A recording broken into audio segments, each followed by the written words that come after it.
सब कुछ हमसे कि मैं परमेश्वर का धन्यवाद देता हूँ। प्रभु ने एक बार फिर हम प्रत्येक को इकट्ठा होने का एक मौका दिया। आइए हम प्रार्थना करके शुरू करते हैं। स्वर्गीय पिता प्रभु जी, हम आपको धन्यवाद देते हैं पिता, अभी तक आपने संभाला प्रभु जी। नम्रता के साथ पिता आपके चरणों में हम आते हैं प्रभु। आपका वचन जब हम सीखने के लिए जा रहे हैं प्रभु, आपसे विनती प्रार्थना करते हैं, अपने वचन को आप हमें खोल कर दें प्रभु। समझने के लिए आप सहायता करें पिता।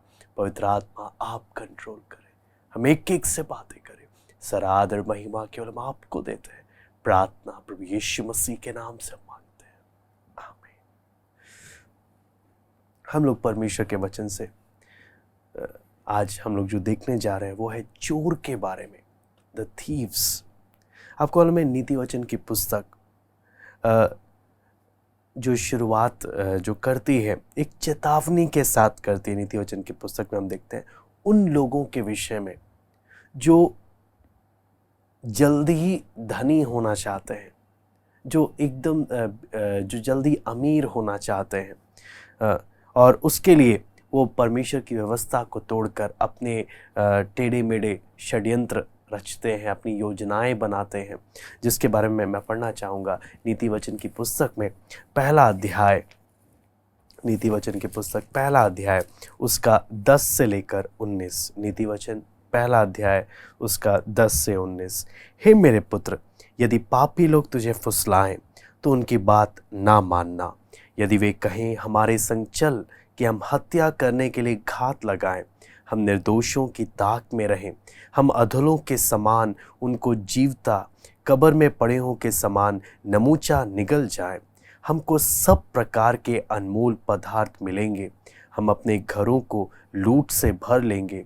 तू हमारा साझी हो जा, हम सबों का एक ही बटुआ हो। तो हे मेरे पुत्र, तू उनके संग मार्ग में ना चलना, वरन उनकी डगर में पाँव भी ना रखना, क्योंकि वे बुराई ही करने को दौड़ते हैं और हत्या करने को फुर्ती करते हैं। क्योंकि पक्षी को देखते हुए जाल फैलाना व्यर्थ होता है, और ये लोग तो अपनी ही हत्या करने के लिए घात लगाते हैं और अपने ही प्राणों की घात में रहते हैं।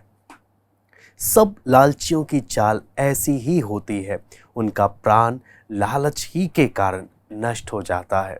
नीति वचन पहला अध्याय 10 से 19 में हम देखते हैं परमेश्वर का वचन साफ साफ चेतावनी देता है कि जो लोग जल्दी अमीर होने की इच्छा रखते हैं, हाँ, और उसके लिए अनेकों उपाय करते हैं। आपको मालूम है कई नौजवान, जहाँ तक मैं कई ऐसे नौजवानों से प्रभु ने मिलने का मौका दिया जिन्होंने अपना बहुत कुछ नुकसान कर डाला।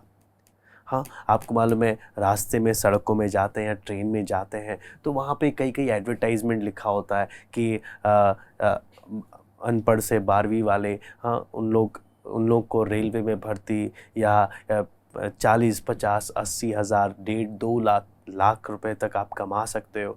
आप इस नंबर पर कॉल करें।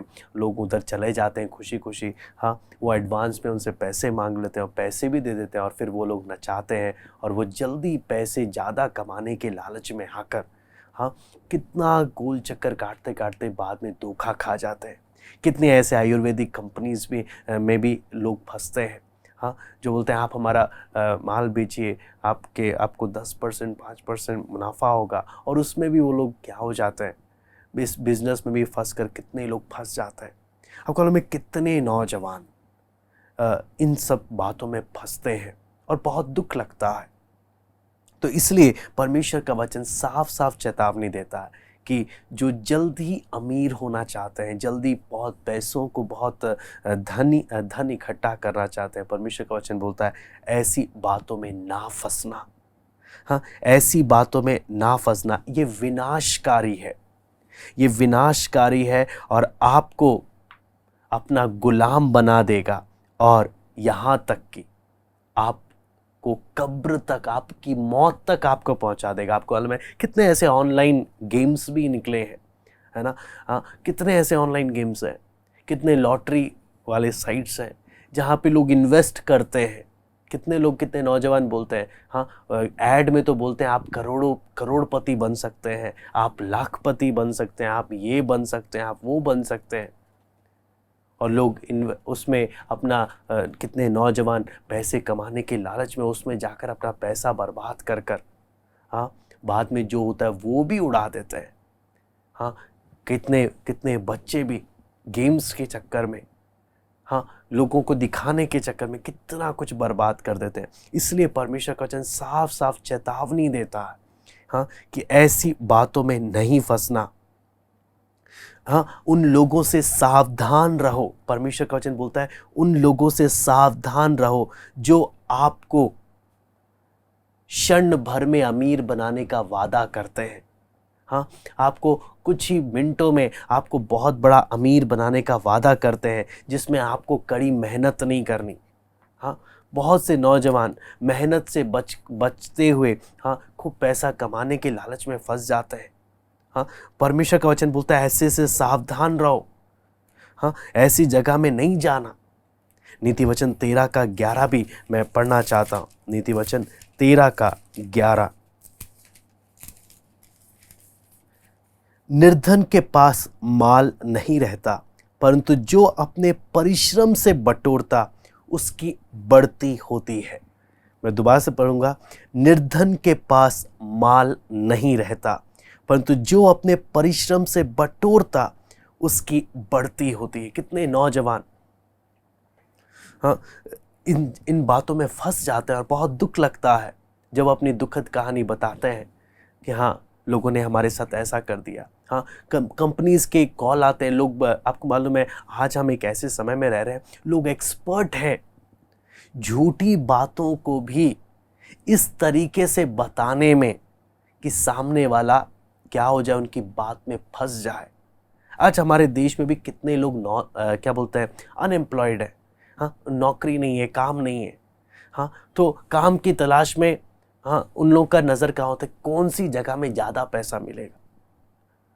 और ये जो लूटने वाले होते हैं, इन लोगों को पता है किन लोगों को टारगेट करना, हाँ, किन लोगों को भोंदू बनाना है, किन लोगों को बेवकूफ़ बनाना है। और ऐसा कर कर कितने नौजवानों को लूटते हैं। हाँ, रेंट में अच्छी अच्छी जगह ले लेंगे ताकि सामने वाले को शक भी ना हो। हाँ, 2-4 अच्छी इंग्लिश भाषा में बात कर लेंगे ताकि आपको लगे बहुत बड़ी हाई फाई कंपनी है। इतने प्रोफेशनल ढंग से वो आपके साथ पेश आएंगे कि आपको जरा सा भी शक ना हो और आपको लूट के चले जाएंगे। इसलिए हे नौजवानों, परमेश्वर का वचन अपने नौजवानों को भी इस विषय में सतर्क करता है कि ऐसी बातों में नहीं फंसना, धोखा नहीं खाना। आप सोचकर देखिए परमेश्वर कितना प्यार करता है, कितनी चिंता करता है आपके साथ ऐसा धोखा ना हो जाए। इसलिए अपने वचन के द्वारा आपको चेतावनी भी देता है। यहाँ पर जब परमेश्वर के वचन में जब हम साफ साफ यहाँ पर पढ़ते हैं, यहाँ पे लिखा है निर्धन के पास माल नहीं रहता। हाँ, आपको मालूम है ये फ्रॉड, वेल्थ, अंग्रेजी में लिखा है wealth obtained by fraud dwindles, but the one who gathers by labour increases it. हाँ, फ्रॉड तरीके से अगर आप कुछ करोगे कोई फायदा नहीं होगा। हाँ, आगे जब मैं परमेश्वर के वचन में 28 का 22 भी मैं पढ़ना चाहूँगा। नीति वचन 28 का 22। लोभी जन धन प्राप्त करने में उतावली करता है और नहीं जानता कि वह घटी में पड़ेगा। मैं दोबारा से पढ़ूंगा। लोभी जन धन प्राप्त करने में उतावली करता है और नहीं जानता कि वह घटी में पड़ेगा। बहुत से नौजवान लोभ में फंस जाते हैं, धन के लोभ में फंस जाते हैं और उनको लगता है कि मुझे धन प्राप्त करने का वो जो लोभ जो होता है, उनको लगता है कि मुझे जल्दी मिल जाए, जैसे भी मिल जाए। लेकिन वचन बोलता है, वचन क्या बोलता है, उसे नहीं मालूम कि वह घटी में पड़ेगा। उसे नहीं मालूम वो ऐसी स्थिति में आएगा जब उसके पास कुछ नहीं होगा। उसके साथ साथ नीति वचन 10 का 2 मैं पढ़ना चाहता हूँ। नीति वचन 10 का 2। केवल पवित्र आत्मा ही इस बातों को हमें समझने के लिए सहायता कर सकता है, इसलिए हम प्रार्थना पूर्वक इसको पढ़ेंगे। नीति वचन 10 का 2।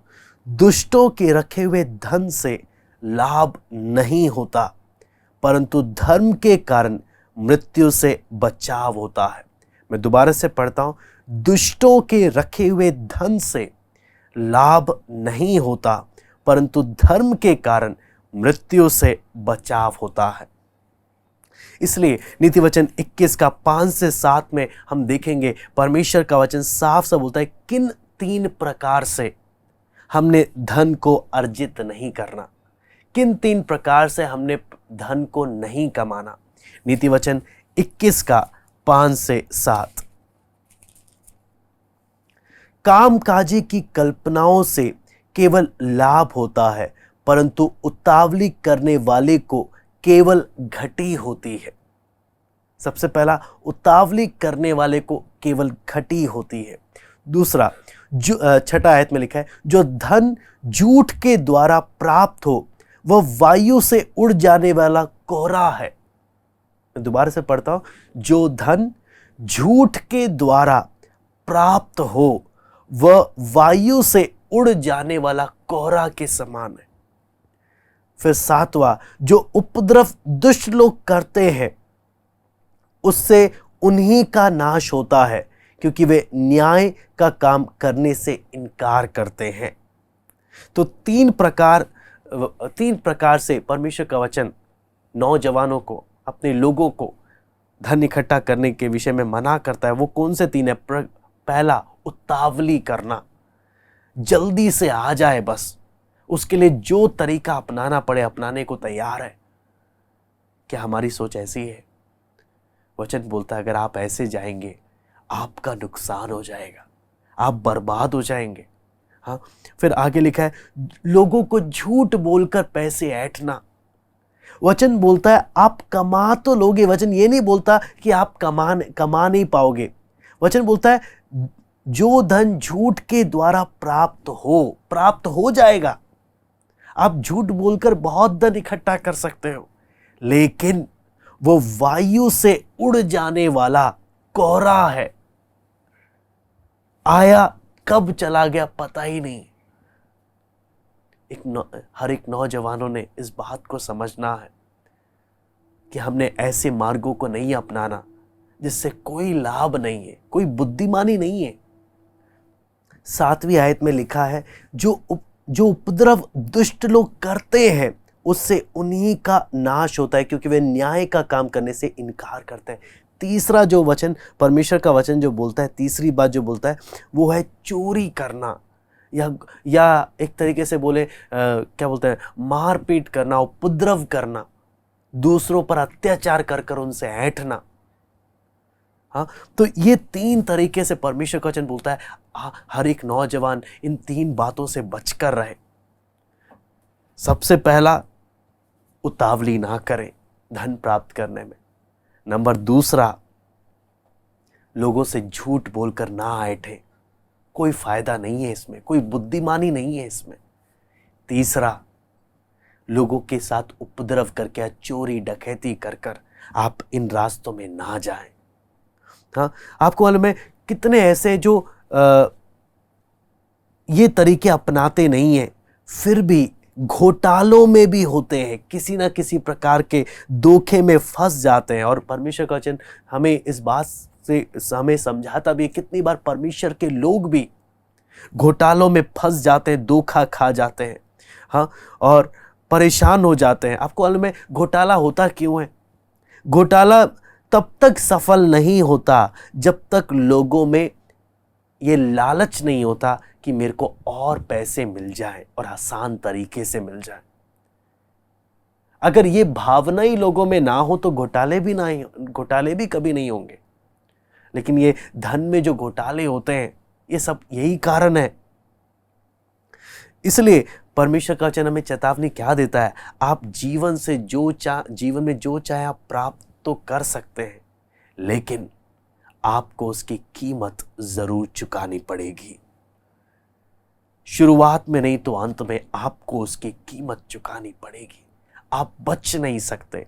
परमेश्वर का वचन साफ साफ इस बात को चेतावनी देता है। इसलिए आपको मालूम है परमेश्वर चाहता है कि कोई भी व्यापार हो, परमेश्वर क्या चाहता है कि हर एक ईमानदार हो अपने काम में, हाँ, जो ईमानदार नहीं है वो चोरी करता है, जो ईमानदार नहीं है वो चोरी करता है। इसलिए मैं पढ़ना चाहूंगा नीति वचन 11 का 1।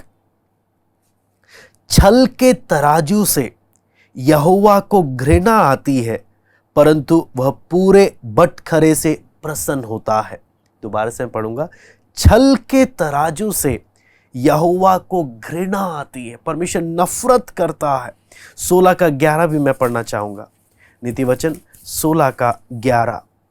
सच्चा तराजू और पलड़े यहोवा की ओर से होते हैं, थैली में जितने बटखरे हैं सब उसी के बनवाए हुए हैं।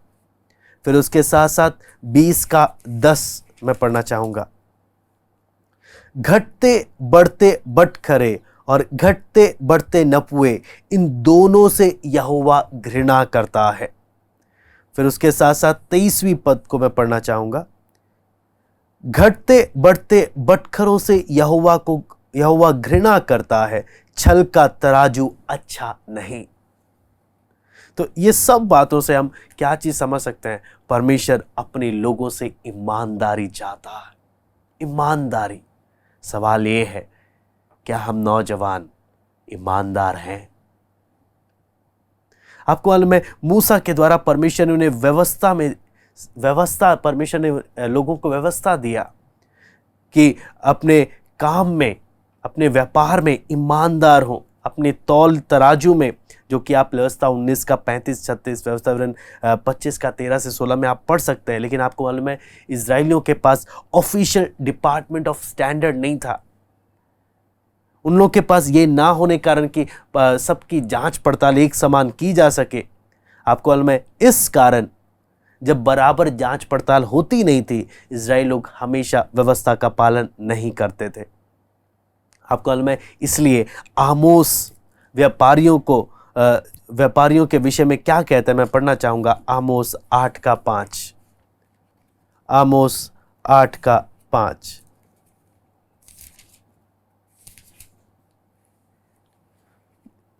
जो कहते हो नया चांद कब बीतेगा कि हम अन्न बेच सके, विश्राम दिन कब बीतेगा कि हम अन्न के खत्ते खोलकर एपा को छोटा और शकेल को भारी कर दे और छल से दंडी मारे। हाँ, छल से दंडी मारे। परमेश्वर का वचन साफ साफ आमोस के द्वारा इनसे बोलता है, तुम छल से जो करते हो मेरे से छिपा नहीं है। हाँ, इसके साथ साथ मैं परमेश्वर के वचन में मीका 6 का 11 भी मैं पढ़ना चाहूंगा। मीका 6 का 11।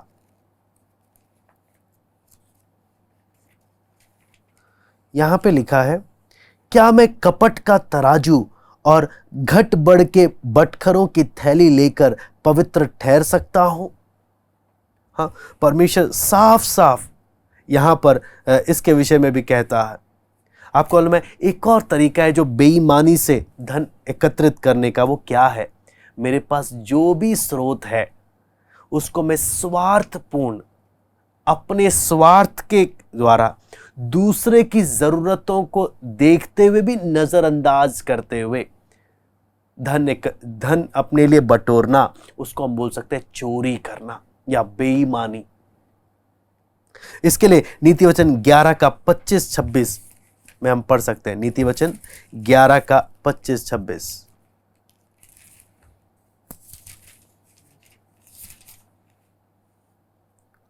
उदार प्राणी हष्ट पुष्ट हो जाता है और जो दूसरे की खेती सींचता है उसकी भी सींची जाएगी। जो अपना अनाज रख छोड़ता है उसको लोग शाप देते हैं, परंतु जो उसे बेच देता है उसको आशीर्वाद दिया जाता है। मैं दोबारा से पढ़ता हूं, उदार प्राणी हष्ट पुष्ट हो जाता है और जो दूसरों की खेती सींचता है उसकी भी सींची जाएगी। जो अपना अनाज रख छोड़ता है उसको लोग शाप देते हैं, परंतु जो उसे बेच देता है उसको आशीर्वाद दिया जाता है। तो इसलिए आपको मालूम है, अकाल के समय में जो अच्छे किसान हैं जिनके पास बहुत उपज है, वो क्या कर सकते हैं? अपना जो अन्न है, अपना जो अनाज वगैरह है, वो उसे महंगे दामों में बेचकर लोगों के सामने बहुत अमीर बन सकते हैं। लेकिन परमेश्वर का वचन क्या बोलता है? ऐसा करने से शाप मिलता है। ऐसा करने से शाप मिलता है। लेकिन हम परमेश्वर के लोगों ने क्या चीज़ समझना है कि जो कुछ हमारे पास है वो परमेश्वर का दिया हुआ है। सबसे इंपॉर्टेंट बात, जो कुछ हमारे पास है, 1 कुरिन्थी 4:7, यूहन्ना 3:27 इस बात का प्रमाण है। जो कुछ हमारे पास है वो परमेश्वर का दिया हुआ है। हम उसके धन के भंडारी हैं, हम उसके धन को संभालने वाले हैं। आपको मालूम है, जब हर एक व्यक्ति चाहता है कि एक व्यापारी उन्नति करे, उसका बिजनेस बढ़े, लेकिन लेकिन इस आधार पर नहीं कि वो दूसरे की जिंदगी को तबाह करे या दूसरे को चोट पहुंचाकर अपनी उन्नति करे। कोई भी ये नहीं चाहता, कोई ये नहीं चाहता। आपको मालूम है सबसे बड़े चोर कौन है? ये तो हमने एक पहलू देखा। सबसे बड़े चोर आलसी लोग हैं। सबसे बड़े चोर आलसी लोग हैं। क्यों? ये जो काम करने की क्षमता तो रखते हैं लेकिन फिर भी करते नहीं है। ये दूसरों का खाने में माहिर है लेकिन दूसरों को देने के लिए इनके पास कुछ नहीं है।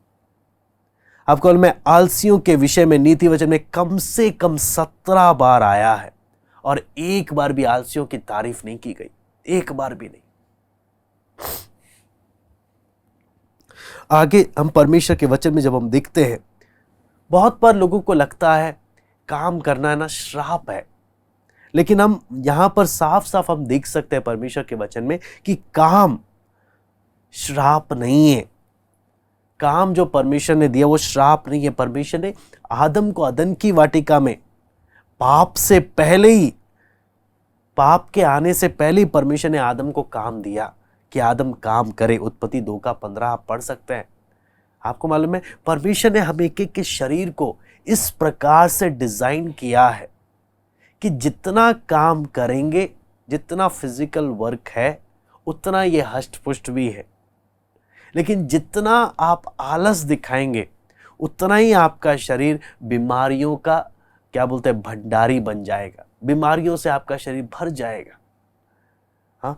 इसलिए बहुत जरूरी है कि हम काम को श्राप के समान ना समझें। आसान है, आपको बहुत आसान है जब आप दूसरों से अपना काम करा सकते हो। आप वो काम कर दो मेरा, आप वो काम कर दो, आप वो काम कर दो। 10 लोग आपके 10 काम कर सकते हैं।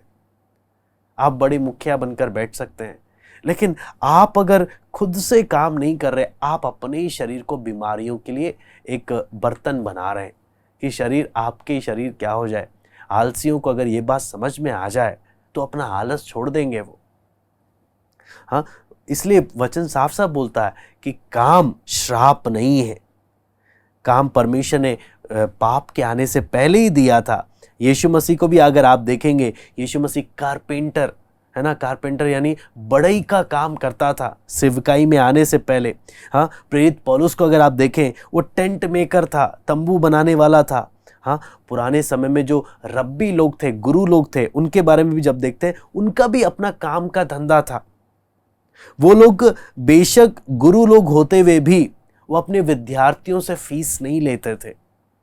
वो अपना काम खुद करते थे और उसके द्वारा अपनी जरूरतों को पूरा करते थे।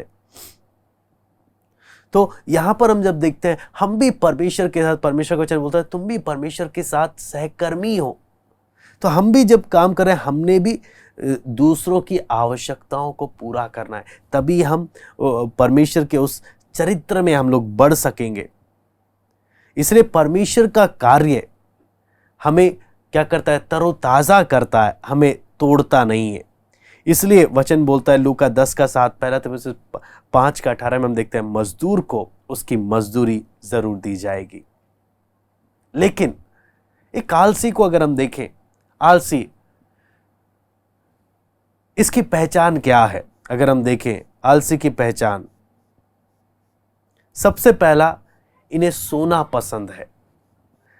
जिसके बारे में परमेश्वर का वचन नीति वचन 6:9 हम पढ़ेंगे।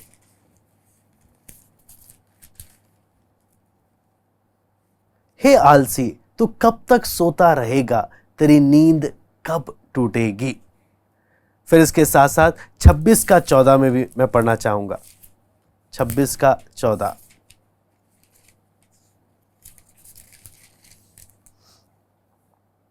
जैसे किवाड़ अपनी चूल पर घूमता है, वैसे ही आलसी अपनी खाट पर करवटें लेता है। हाँ, तो इससे हमें मालूम चल सकता है कि आलसी को सोना बहुत पसंद है। Lots of motions but no progress. आपको मालूम है, सोना एक अच्छे स्वास्थ्य के लिए बहुत आवश्यक तत्व है।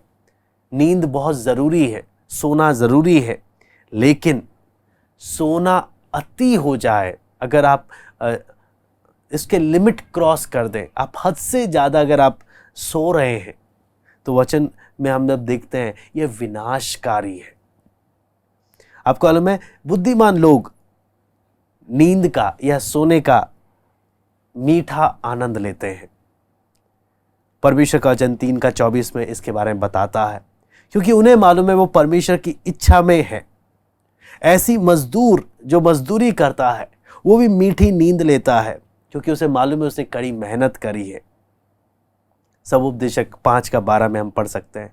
लेकिन आलसी जब सोता है तो अपनी स्वार्थता को और अपने आलस को प्रकट करता है। क्यों? आपको मालूम है, आलसी व्यक्ति अपने इस आलस के काम में नंबर 1 है। अगर इसमें कंपटीशन अगर किया जाए, आपको मालूम है इससे हमें क्या चीज़ मालूम चलता है। एक प्रभु के दास ने कहा कि ये जो आलसी व्यक्ति, ये जो आलस है, अपने शिकार को जीवन रहित कर देता है, उसको भूख में, उसको गुलामी में और उसको अंत में मौत देता है। ये आलस इतना खतरनाक है। इसलिए परमेश्वर के वचन में जब हम पढ़ते हैं कि आलसी व्यक्ति को अगर आप काम पर लगाओगे, वो मदद से ज़्यादा आपका काम खराब करेगा। इसलिए नीति वचन 10 का 26 में पढ़ना चाहूँगा। नीति वचन 10 का 26,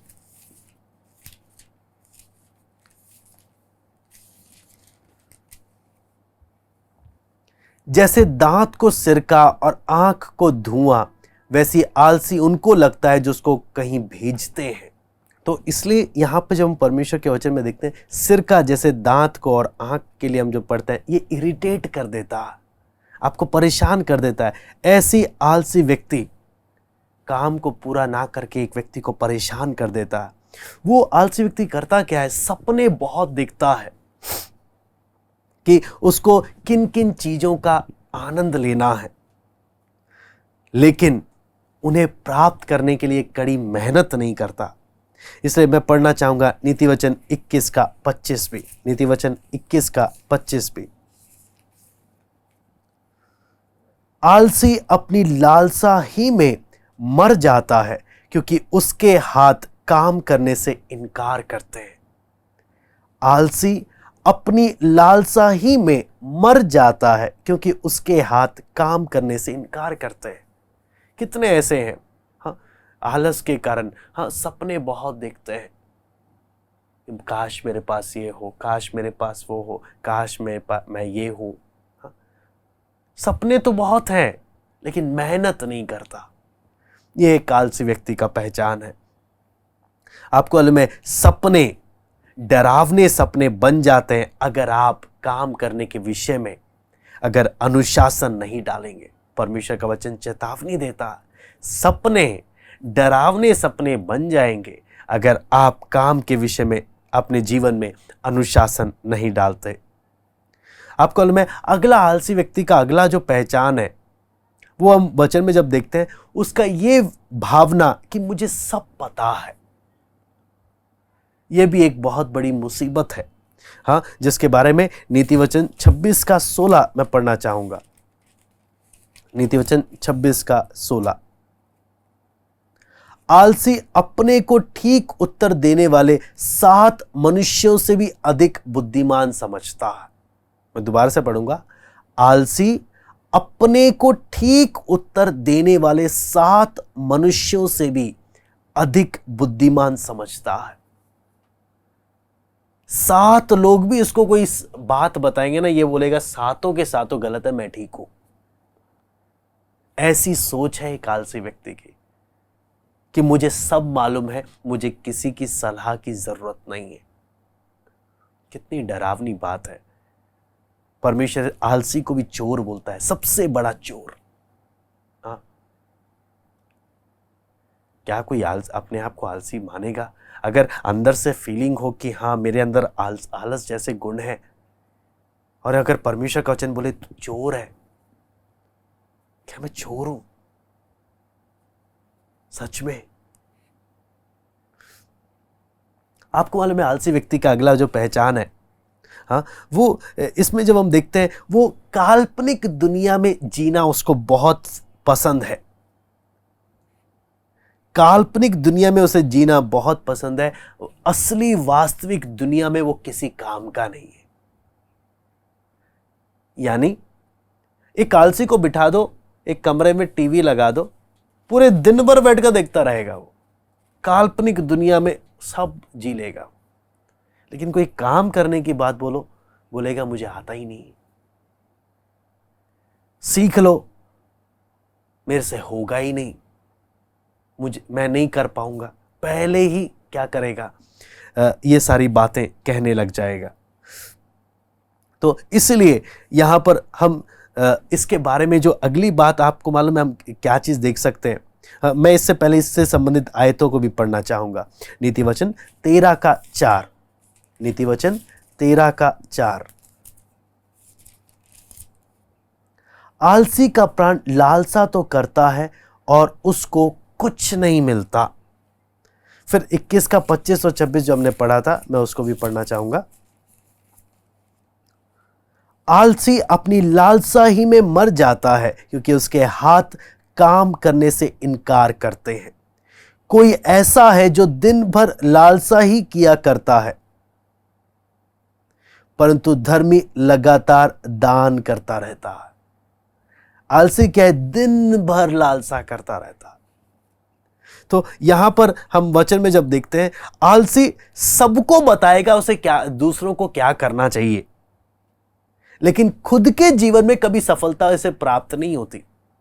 अगली आपको आलसी के विषय में अगर आप देखेंगे, ये दूसरों को बताएगा दूसरों को क्या करना चाहिए और क्या नहीं करना चाहिए, लेकिन अपने खुद के व्यक्तिगत जीवन में इसे कभी सफलता हाथ नहीं लगती।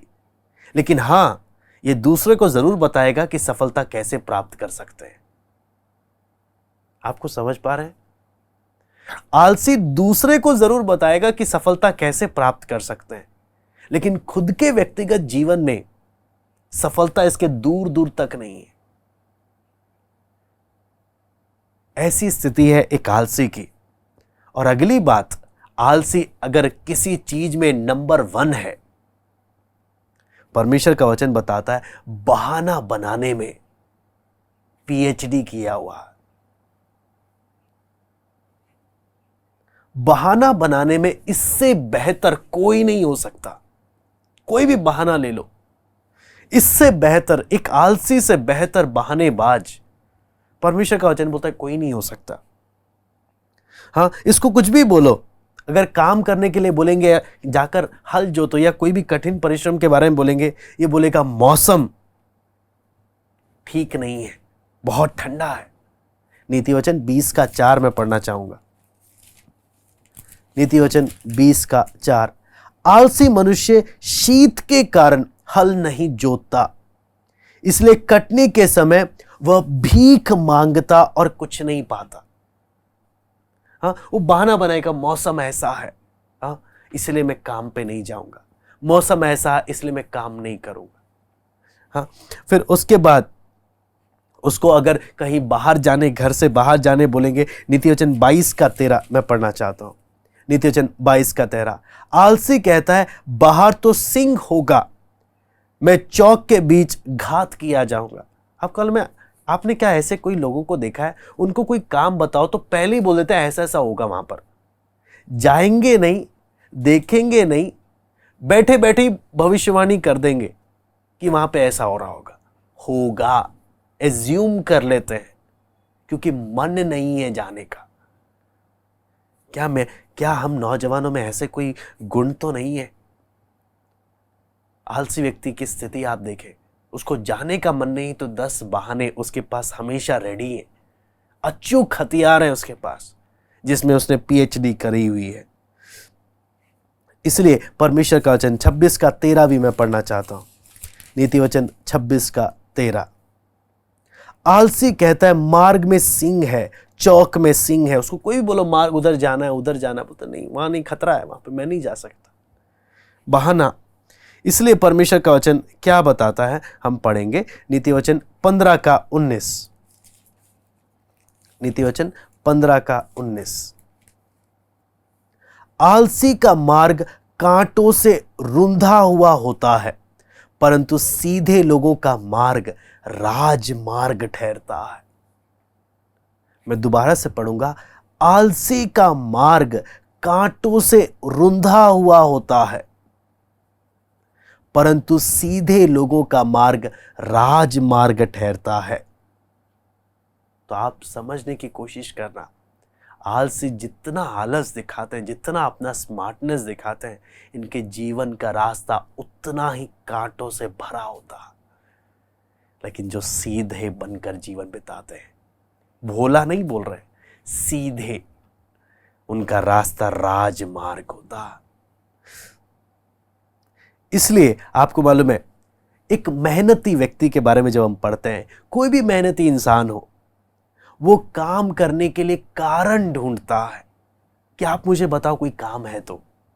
लेकिन आलसी अगर देखेगा ना कहीं काम हो रहा है, वो तुरंत वहां से भागेगा। कहीं मुझे काम के लिए ना बोल दे। हम नौजवान इन बातों को अच्छे से जानते हैं। हम परमेश्वर के वचन में आगे जब हम देखते हैं, आलसी व्यक्ति के पास काम ना करने के बहुत से बहाने होते हैं। इसलिए आपको मालूम है, एक इवेंजलिस्ट प्रभु के दास बिली संडे करके आप जानते ही होंगे। हाँ, उन्होंने एक बहाने के विषय में बताया। उन्होंने कहा, बहाना कारणों का वो चमड़ा है जो झूठ से भरा हुआ है। बहाना कारणों का वो चमड़ा है जिसमें अंदर झूठ भरा हुआ है। आपको मालूम है, जो बहाना बनाने में अच्छे हैं, जिन्होंने महारत हासिल करी है, वो जीवन में किसी और बात में कभी अच्छे नहीं बन पाते, किसी और बात में महारत हासिल नहीं कर पाते। इसलिए आपको मालूम है, परमेश्वर को भी बहाना बनाने वाले लोग पसंद नहीं है। सवाल ये है कि हम बहाना बनाते हैं या नहीं। इसलिए अंत में परमेश्वर का वचन इन आलसियों के बारे में क्या बोलता है, क्या होगा इन आलसियों का अगर इनका कोई ध्यान ना रखे। वचन बोलता है, आलसी लोग गरीबी और भुखमरी का सामना करेंगे। 19 का 15 में पढ़ना चाहूंगा। नीति वचन 19 का 15। आलस से भारी नींद आ जाती है, जो प्राणी ढिलाई से काम करता है वो भूखा ही रहता है। 10 का 4 भी मैं पढ़ना चाहूंगा। नीति वचन 10 का 4। जो काम में ढिलाई करता है वो निर्धन हो जाता है, परंतु कामकाजी लोग अपने हाथों के द्वारा धनी होते हैं। 13 का 4 भी मैं पढ़ना चाहूंगा। नीति वचन 13 का 4। आलसी का प्राण लालसा तो करता है और उसको कुछ नहीं मिलता, परंतु कामकाजी हष्ट-पुष्ट हो जाते हैं।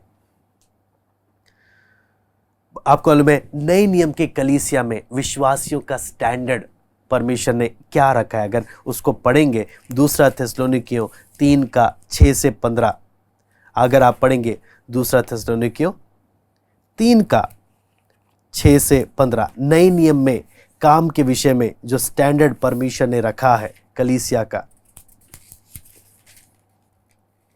लिखा है, हे भाइयों, हम तुम्हें अपने प्रभु यीशु मसीह के नाम से आज्ञा देते हैं कि तुम हर एक ऐसे भाई से अलग रहो जो अनुचित चाल चलता और जो शिक्षा उसने हमसे पाई उसके अनुसार नहीं करता, क्योंकि तुम आप जानते हो कि किस रीति से हमारी सी चाल चलनी चाहिए, क्योंकि हम तुम्हारे बीच में अनुचित चाल ना चले। उसके बाद आगे जब हम पढ़ते हैं, और किसी की रोटी मुफ्त में ना खाई, पर परिश्रम और कष्ट से रात दिन काम धंधा करते थे, और तुम में से किसी पर भार ना हो। यह नहीं कि हमें अधिकार नहीं, पर इसलिए कि अपने आप को तुम्हारे लिए आदर्श ठहराएं कि तुम हमारी सी चाल चलो, क्योंकि जब हम तुम्हारे यहाँ थे तब भी हम यह आज्ञा तुम्हें देते थे कि यदि कोई काम करना ना चाहे तो खाने भी ना पाए। हम सुनते हैं कि कुछ लोग तुम्हारे बीच में अनुचित चाल चलते हैं और कुछ काम नहीं करते, परंतु दूसरों के काम में हाथ डाला करते हैं। ऐसों को हम प्रभु यीशु मसीह में आज्ञा देते और समझाते हैं कि चुपचाप काम करके अपनी ही रोटी खाया करें। तुम हे भाइयों, भलाई करने में साहस ना छोड़ो। यदि कोई हमारी इस पत्री की बात को ना माने तो उस पर दृष्टि रखो और उसकी संगति ना करो, जिससे वह लज्जित हो। तो भी उसे बैरी मत समझो, पर भाई जानकर चिताओ। अब प्रभु जो शांति का सोता है, आप ही तुम्हें सदा और हर प्रकार से शांति दे। प्रभु सबके साथ रहे। यहाँ पे साफ साफ हम देखते हैं, यहाँ पर परमेश्वर के दास पौलुस भी इस विषय में क्या बोलता है, हम आज्ञा देते हैं। आज्ञा क्या है कि हम तुम्हारे बीच में हमने मुफ्त की रोटी नहीं खाई, हमने मेहनत किया, हमने मेहनत किया। इसलिए आज्ञा देते हैं हाँ कि जो काम ना करे वो खाए नहीं। हाँ, कई लोग ये काम नहीं करते, दूसरों के काम में हाथ डालते हैं और दूसरों का भोजन अपने लिए ले लेते हैं। यहाँ पर वचन चेतावनी देता है नए नियम के कलीसिया का स्टैंडर्ड क्या होना चाहिए। इसलिए आपको मालूम है, परमेश्वर के लोगों को अच्छा लगता है दूसरों की मदद करना, जो अपना ध्यान नहीं रख सकते, लेकिन हाँ जो मुफ्त का खाना खाने के लिए बैठे हैं। परमेश्वर बोलता है किसी को ऐसे मौका नहीं देंगे कि बैठे बैठे मुफ्त का खाना खाए, मेहनत ना करें। जो मुफ्त का खाना खाने की सोच में बैठे हैं, परमेश्वर का वचन उसके साफ साफ विरुद्ध है। काम ना करें, मुफ्त में खाने के लिए बैठे, परमेश्वर बोलता है ये मंजूर नहीं। परमेश्वर इसके सख्त खिलाफ है। क्यों? कुछ ऐसे लोगों की सोच है, दूसरा मेहनत करे, मैं बैठकर उसका फ्री का खाता रहूं।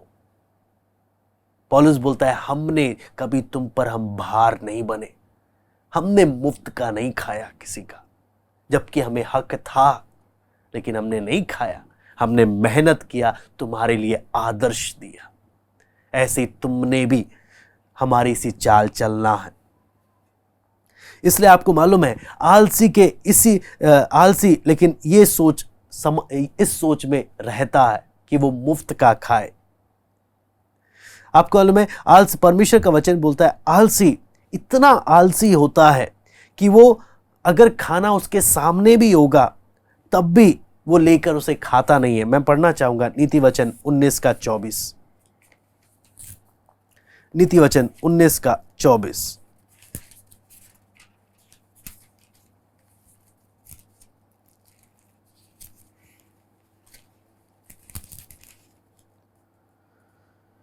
आलसी अपना हाथ थाली में डालता है, परंतु अपने मुंह तक कौर नहीं उठाता। इतना आलसी, मुंह तक नहीं उठाता।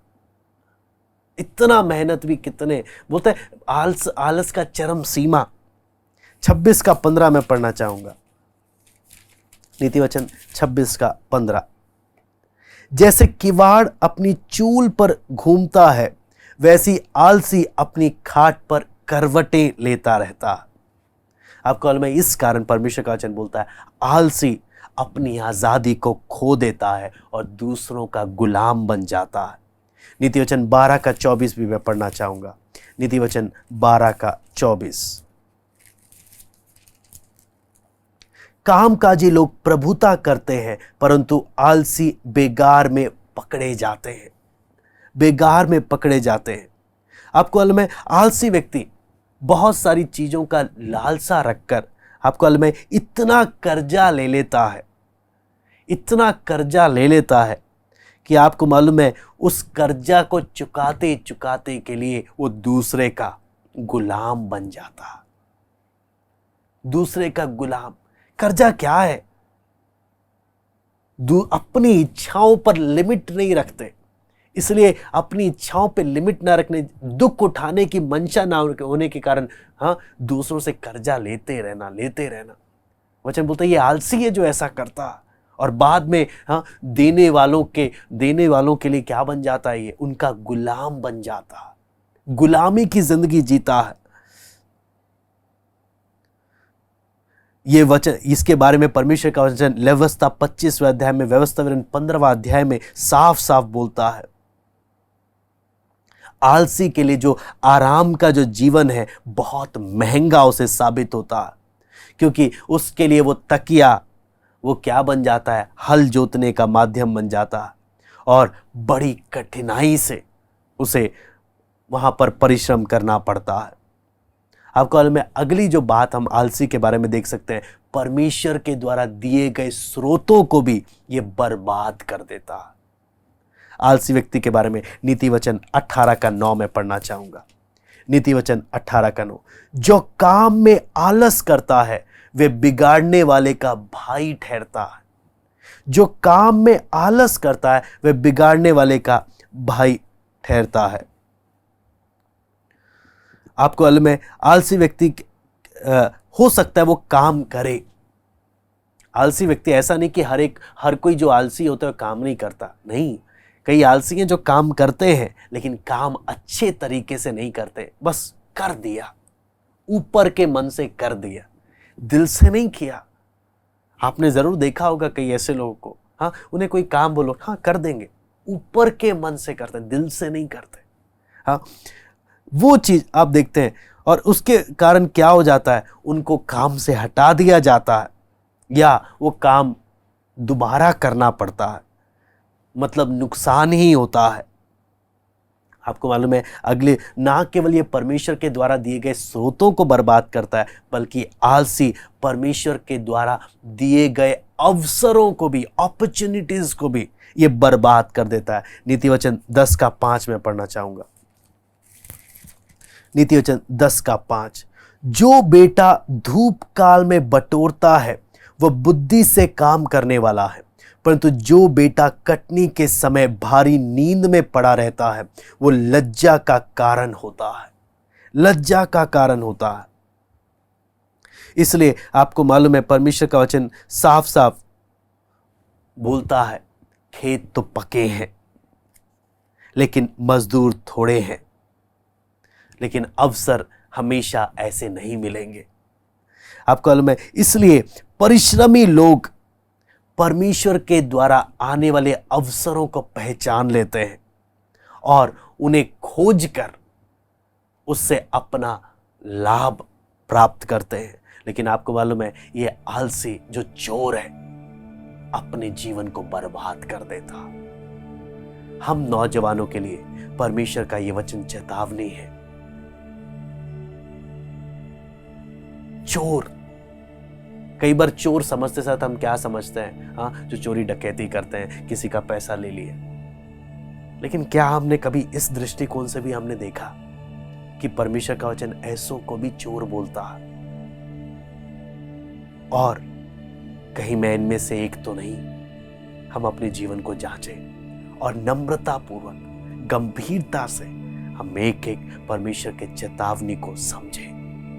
पवित्र आत्मा हम एक एक को सहायता करें, यही हम प्रार्थना करते हैं। आइए हम प्रार्थना करें। स्वर्गीय पिता प्रभु जी, हम आपको धन्यवाद देते हैं पिता। आपका वचन जब हम सीखते हैं प्रभु, आपसे विनती प्रार्थना करते हैं प्रभु, इसकी गंभीरता को केवल आप ही समझा सकते हैं प्रभु। एक एक से आप बातें करें प्रभु, समझने के लिए आप सहायता करें प्रभु। कोई भी नाश ना हो प्रभु, बल्कि गंभीर होने के लिए आप कृपा दें। एक एक से बातें करें। धन्यवाद देते पिता आज की संगति के लिए। सर आदर महिमा केवल हम आपको देते हैं। प्रार्थना प्रभु यीशु मसीह के नाम से मांगते हैं, आमीन। प्रभु आप सबको आशीष दें।